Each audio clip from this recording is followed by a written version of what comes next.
Why I think they fell out? It doesn't sound like God very much. So much talk. There was too much talk.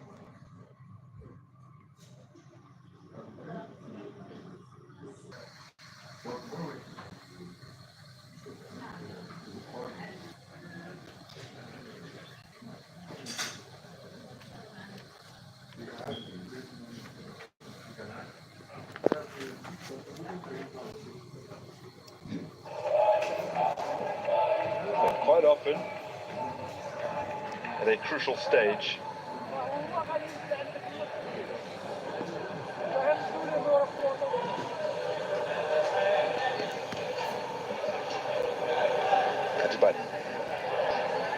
against Zambia, she executed 12 passes into the final third, more than any other player, and created more chances in that quarterfinal. Come in, John. Matlala with some space. Measures the ball in behind for Sipasim. Salgado.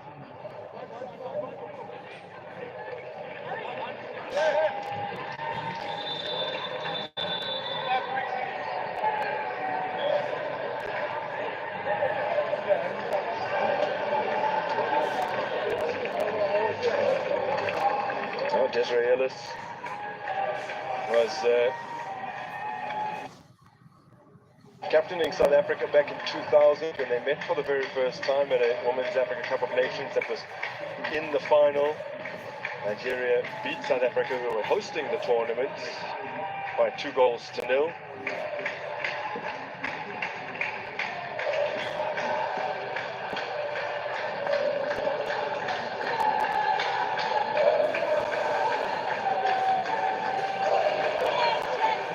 I hate to have to tinker with the back line this early on, especially a defensive structure that has such a great understanding.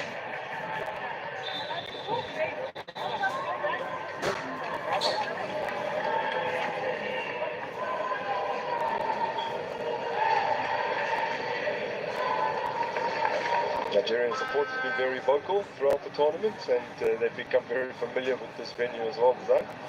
Yeah, I mean, this more or less feels like a home ground for them. You know, Nigeria has been here for the longest time. Between them and Morocco, they've had, you know, the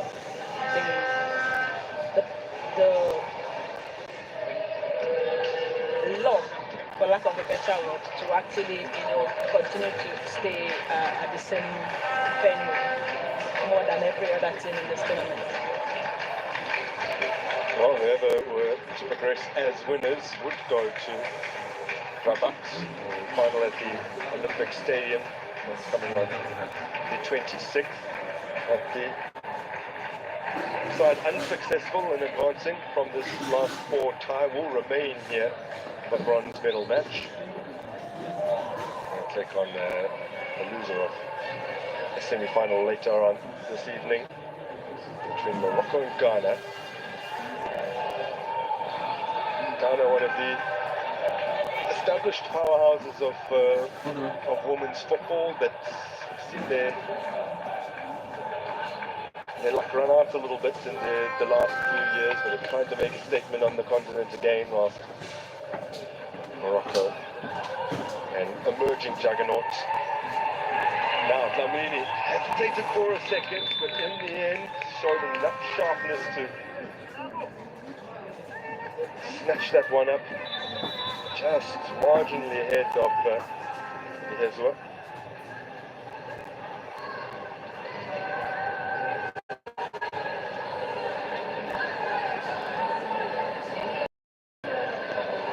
I think South Africa really needs to be more, very careful with all those area balls because it looks like they've been struggling to actually deal with those balls. Nigeria continues to play behind their defense line.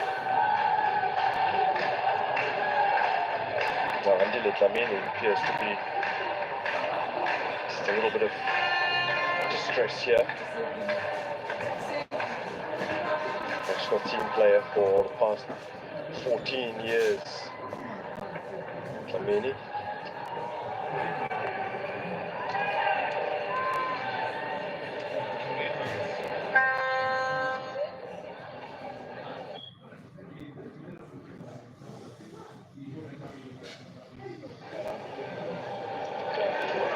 Desiree Ellis, or Dr. Des, as you can now call her, recently received an honorary doctorate from the Cape Peninsula University of Technology. Full-time women's coach of the year 2018, 2019, 2022, and 2023. She won it.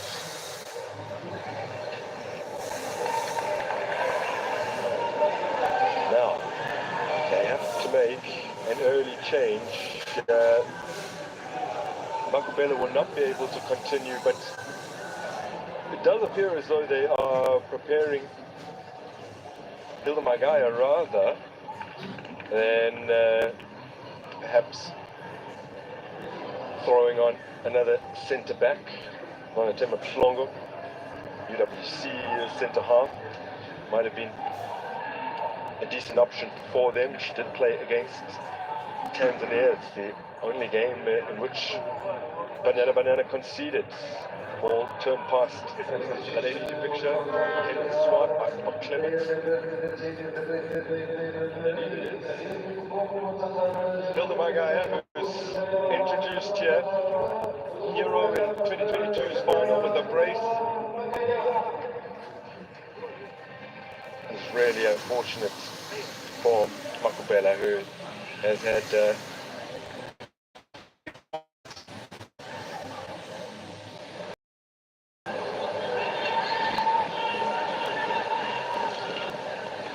she will play no further parts in this game. 28-year-old.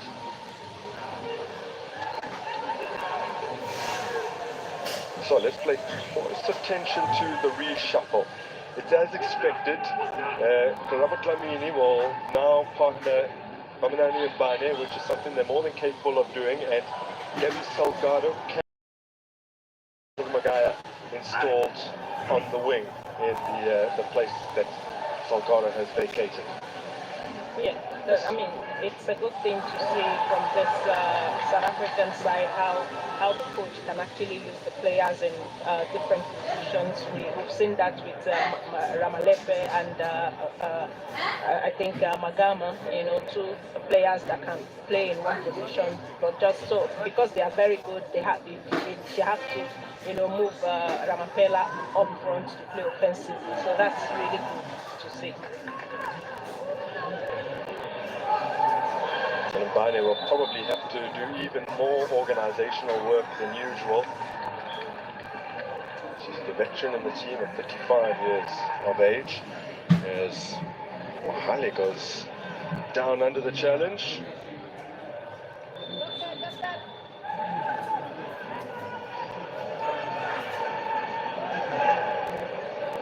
It was instrumental in Nigeria's defeat of hosts Australia at the 2023 FIFA Women's World Cup.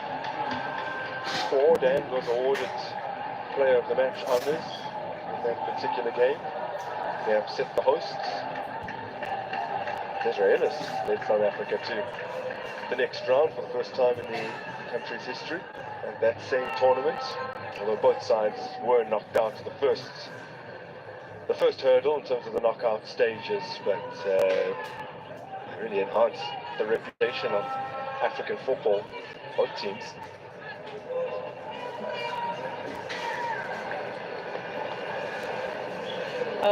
Definitely. I mean, on the world stage, South Africa as well as Nigeria, they've represented Africa very well, and with Coach Desiree, who has been with the team for a very long time, and that's just the result you get when you're allowed the liberty and the time to actually be with the team for as long as it takes to, so you have to have time to develop your team, and we could actually see the results she has achieved this past year. Yeah. Well, under the Israelis at the WAFCON, South Africa are still unbeaten in open play. And in fact, they are closing in on a record currently belonging to Nigeria. So unbeaten in their last 15 WAFCON matches, that's in open play. Because they did lose 2018's final to Nigeria. The record is held by Nigeria of 16 games unbeaten in open play. So something additional on the line from a Banyana perspective. Although they won't be worrying about that at all, as Ashley Plumpton uses all 1.81 meters of her height. She towers above most in the women's game. That's definitely an advantage for a defender. Made 7 recoveries against Zambia. It was the most of any outfield player in that quarterfinal matchup. Plumpton. It's Magama working some space. Nigeria cope well with it.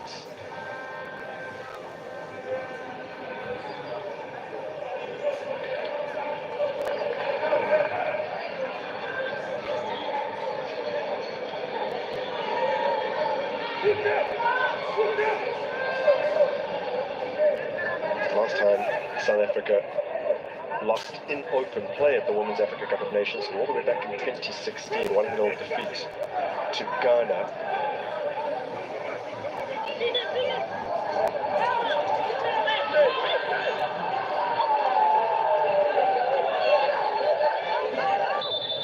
From the Nigerian camp, they've made quite a bit about that, the fact that South Africa have not tasted defeat in such a long time at this tournament. At least not in any manner other than a penalty shootout.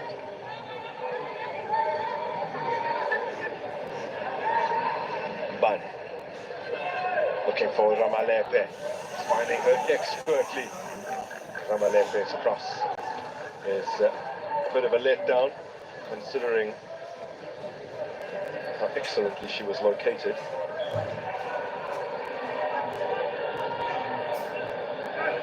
A goal and a couple of assists from Ramalepe. Got the ball rolling in that big win over Mali in what was a final group game.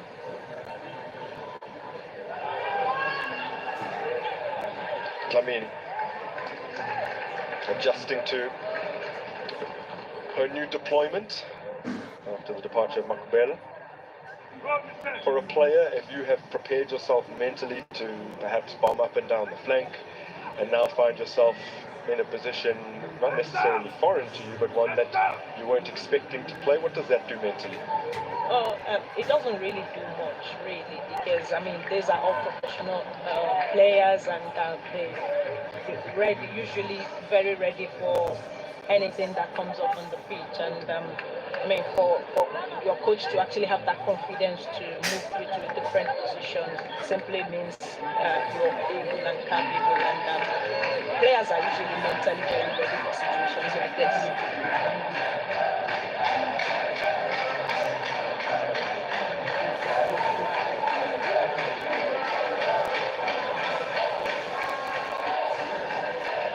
Here comes the corner.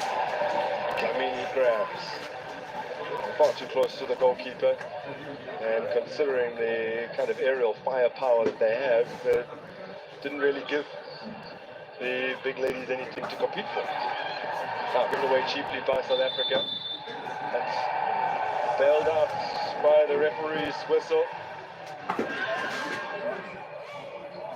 Samira Ndaba of Uganda, who became FIFA accredited referee back in 2018. And in fact, the first game she ever oversaw, first international game she ever oversaw was a WAFCON qualifier between South Africa and Lesotho. It was a good 7 years ago. There's Salgado. It's out across, easily dealt with.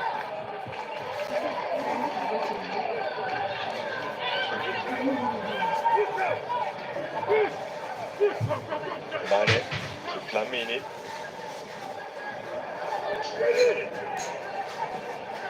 Gaia losing out.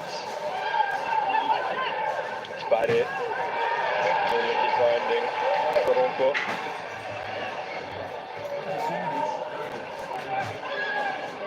Turned in field for Ainde. Over the top for Okoronkwo. Does have the pace to keep it in. Cuts it into the head of Salgado.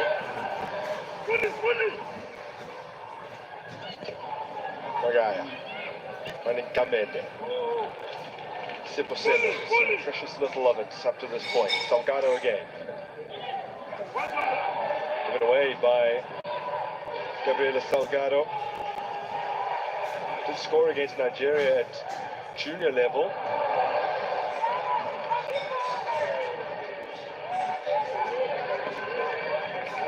In 2016 qualified for the Under-20 World Cup. Again, they lost 3-1 on aggregate. Salgado meeting against Nigeria's Under-20 side.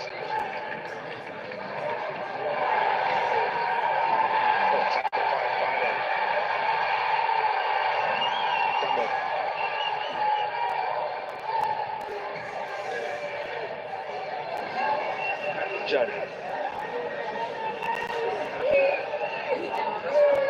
Ramalepe. Hasn't quite got her delivery correct yet. Not yet, not yet.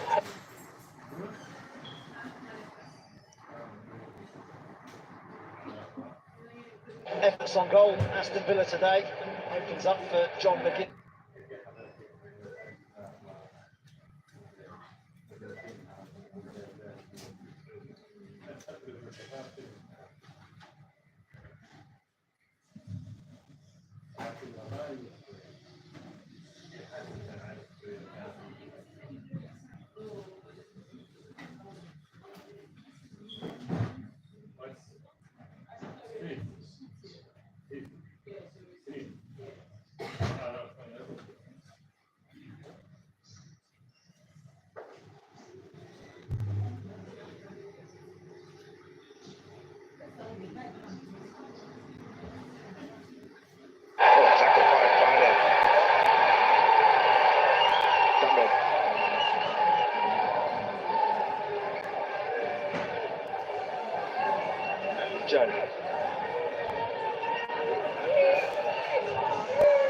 Ramalepe.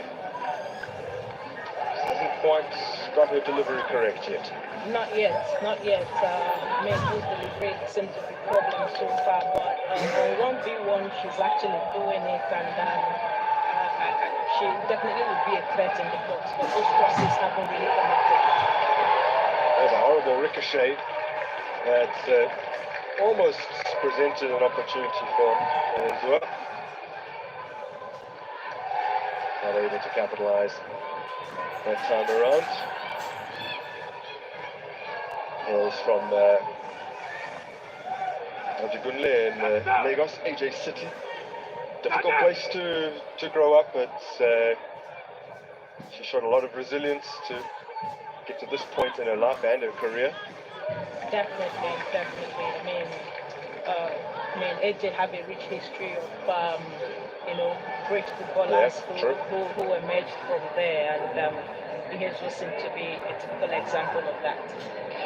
She scored a hat-trick for her side, Pachuca, against Jermaine Siposena's Monterrey, last year's playoff semi-final in Mexico. One of those players who came through the different youth structures, which is not the case for all the Nigerian players. Some have been picked up because of Nigerian roots after playing extensively overseas. And she is one of those that started all the way back with the under-17s. Yeah, and the reason we didn't have a lot of that anymore in this squad is because of Randy Waldron, our former coach, the Nigeria's former coach. So, you know, he had good knowledge of the Nigerian players who are based in America. That really gave them an opportunity to actually integrate into the team. Yep, Randy Waldron, an American. Great knowledge of the collegiate system in particular, whereas he was able to keep an eye on several players. On the ball is one. There's Anjibat finding Clonta. Hezwa. Clonta again, turning it in field. Terrific feet. And then steaming into the challenge is Gamede, just possessing Jennifer again.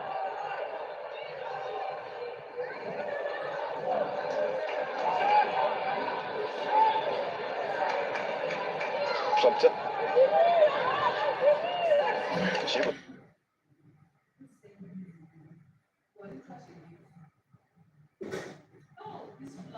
It's in the United States, back in 2016, captained USC to an NCAA Women's Championship. It's a high level of football.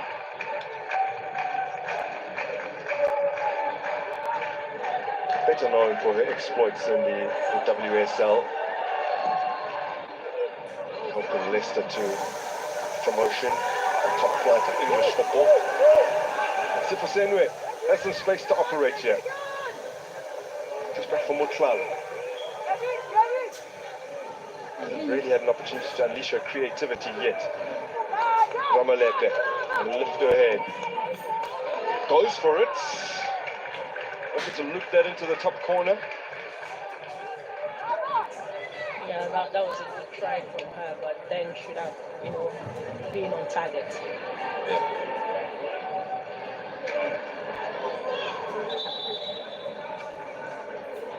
In the end, it's about a foot over the crossbar.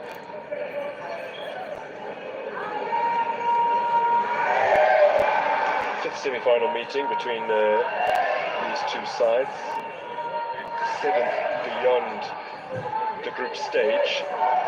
First time they ever met in a semi-final was 23 years ago. Nigeria thrashing South Africa 5-0. That remains to date their largest margin of victory in this particular rivalry. The next time they met in the semi-final was in 2012. Was their 6th WAFCON meeting, and the first time that South Africa ever managed to beat Nigeria, not just in this tournament, but in a competitive meeting. It's from Fake. It's a long-range strike. It was the 12th time that they had crossed paths in a competitive international match, and it was the first time that South Africa managed to win. Since then, though, the Nigerian national team have won their subsequent 2 semi-finals in Windhoek in 2014, 2-1 victory in that match. And we don't need to speak too much more about 2016 semi-final.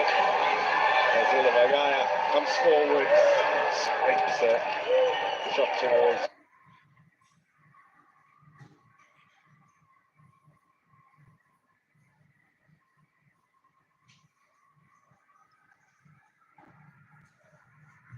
An incredible thing to see. I think we need to see more of this from the offensive players.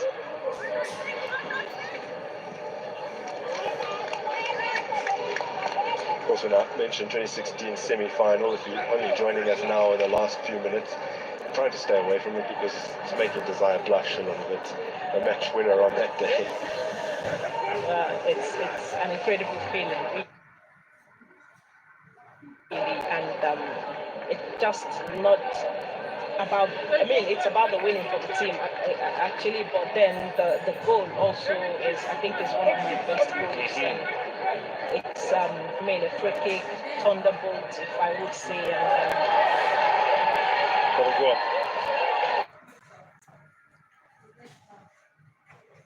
She's been able to manufacture something here. Forced a little out wide. Temalusi doing really well. Again, reading the danger superbly. But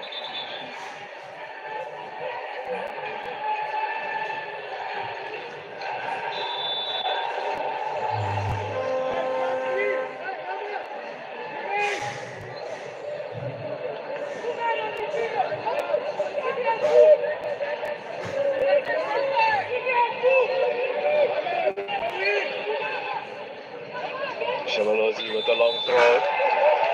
Little shove perhaps in the back of Dlamini. Well, he got some decent distance on. That could be a weapon later in the game if they get more opportunities like that. You can see why they were penalised. Moments before that, great feat from Temalusi. Great feat indeed.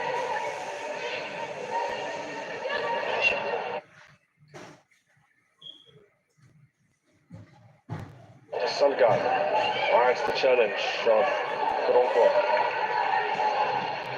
India now.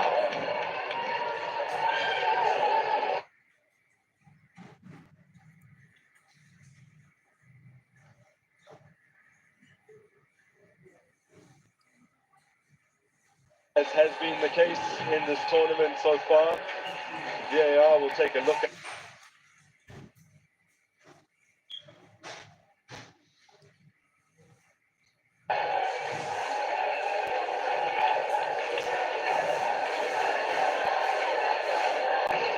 and do you see any mitigating factors there? Well, no, really. It's a handball.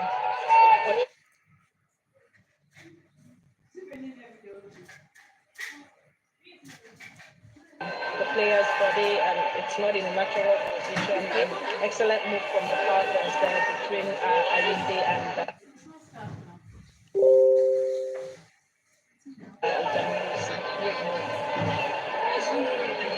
Justin Madudu has remained in the dugout, not wanting to celebrate too early.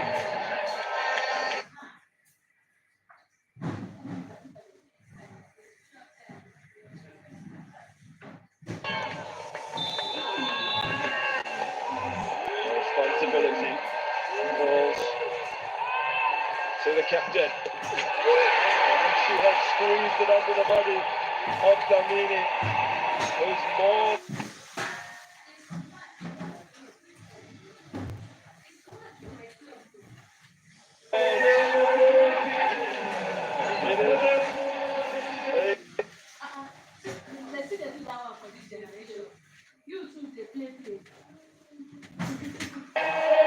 And the Super Falcons are up and running. They draw first blood in this semi-final.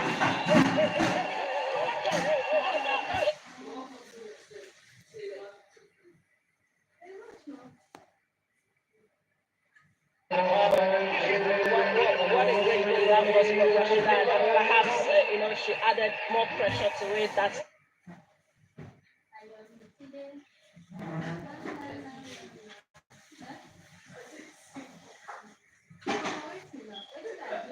good intuition from Black.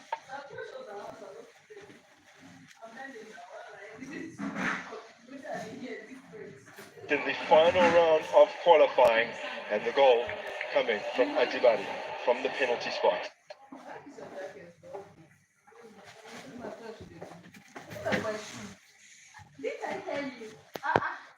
I told you. It's Wonderful. Are you okay, Mr. P?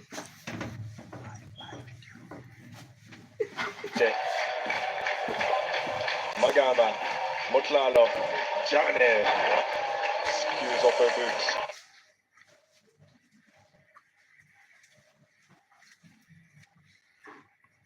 that was rather too ambitious from Johnny.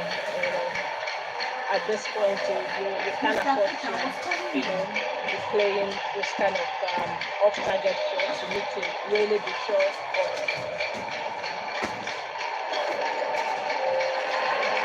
really be sure.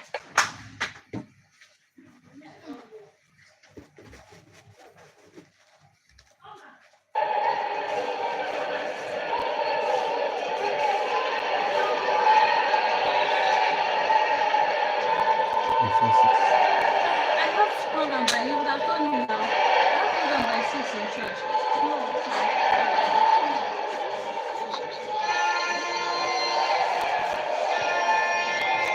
Gonzalo. Dispossessed. Brexia Kumbani. Yes?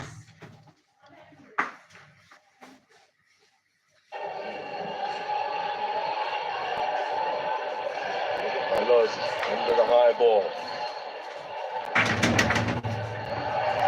Playing for Eastern Dash in the United States. Highly educated as well, holds a BSc in molecular biology. And doubles up with a playing career with pediatric oncology research. The Texas Children's Hospital. So that's it for the first half. This WAFCON semi final between Nigeria and Banyana. The captain has put them ahead. When they met in 2022, she scored a consolation and a 2-1 defeat in the group stages. And as she did in the Olympic qualifiers last year, scores from the penalty spot.